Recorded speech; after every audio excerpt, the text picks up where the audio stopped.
Wonder Tales।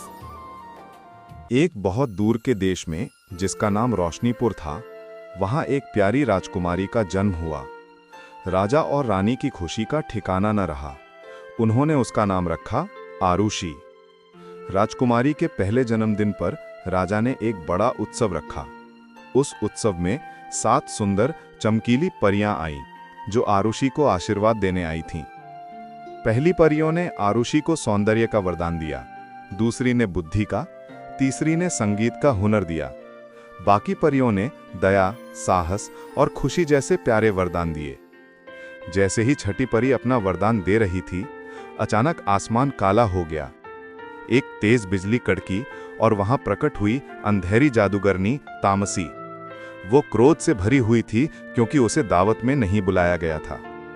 तामसी ने चिल्लाकर कहा, तुम्हारी इस राजकुमारी को वरदान नहीं, मेरा श्राप मिलेगा। छठी परी डर गई और पीछे हट गई। जब आरुषि 16 वर्ष की होगी तो एक चरखे की नुकीली सुई उसकी उंगली में चुभेगी और वो 100 साल की गहरी नींद में सो जाएगी। तामसी ने जोर से हंसते हुए यह श्राप दिया। राजा और रानी रोने लगे। तभी 7वीं परी आगे आई। वो पूरी तरह से श्राप को हटा नहीं सकती थी, पर उसे थोड़ा बदल सकती थी। 7वीं परी ने धीरे से कहा, श्राप सच होगा पर मौत नहीं। सुई चुभने पर आरुषि 100 साल के लिए सो जाएगी, पर 100 साल बाद एक सच्चे प्यार के चुंबन से वो फिर से जाग जाएगी। राजा ने तुरंत ही राज्य के सारे चरखों को तोड़ने का आदेश दे दिया। आरुषि बड़ी होती गई। वो बहुत सुंदर, बुद्धिमान और साहसी राजकुमारी बनी, पर उसे इस श्राप के बारे में कुछ नहीं पता था। अपने 16वें जन्मदिन पर एक पुरानी मीनार में आरुषि ने एक चरखा देखा जिसके बारे में किसी ने नहीं बताया था।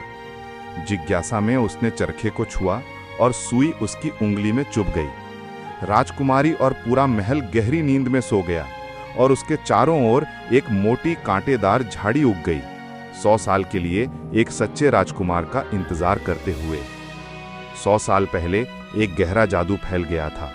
अब चारों ओर सिर्फ उदासी थी और महल को कांटों की एक विशाल दीवार ने घेर रखा था। दूर देश से वीर राजकुमार अडविक इस रहस्यमय महल के बारे में सुनकर आया। उसका उद्देश्य था इस जादू को तोड़ना और राज्य में फिर से खुशियां लाना। कांटों की दीवार इतनी मजबूत थी कि अडविक की तलवार भी उसे काट नहीं पा रही थी। तभी हवा में सुनहरी रोशनी चमकी और 3 नन्ही परियां दिखाई दी। परियों ने बताया कि यह जादू सिर्फ सच्चे प्रेम के स्पर्श से टूट सकता है। उन्होंने अडविक को महल के गुप्त रास्ते तक पहुंचने में मदद करने की पेशकश की। परियों के जादुई प्रकाश की मदद से अडविक कांटों के नीचे से होते हुए चुपचाप महल के अंदर पहुंच गया। अंदर सब कुछ रुका हुआ था, जैसे समय जम गया हो। वो धीरे धीरे सबसे ऊंचे बुर्ज की ओर बढ़ा, जहां राजकुमारी आरुषि 100 सालों से सो रही थीं। परियां उसके पीछे उड़ती रहीं, रास्ता दिखाती रहीं। आखिरकार अडविक ने राजकुमारी आरुषि को रेशम के बिस्तर पर लेटा हुआ पाया। वो इतनी सुंदर थीं जैसे अभी अभी सोई हों। अडविक ने धीरे से झुककर राजकुमारी आरुषि के माथे पर सच्चे प्रेम का पहला चुंबन दिया। ये सिर्फ एक स्पर्श था, पर जादू टूटना शुरू हो गया। महल की नींद टूट गई, कांटों की दीवारें ढह गईं और राज्य में फिर से रंग और रोशनी भर गई। राजकुमारी आरुषि की आंखें खुलीं। राजकुमार अडविक और राजकुमारी आरुषि ने मिलकर राज्य को खुशियों से भर दिया। फिर कभी उदासी नहीं लौटी और वे सब हमेशा हमेशा खुश रहे।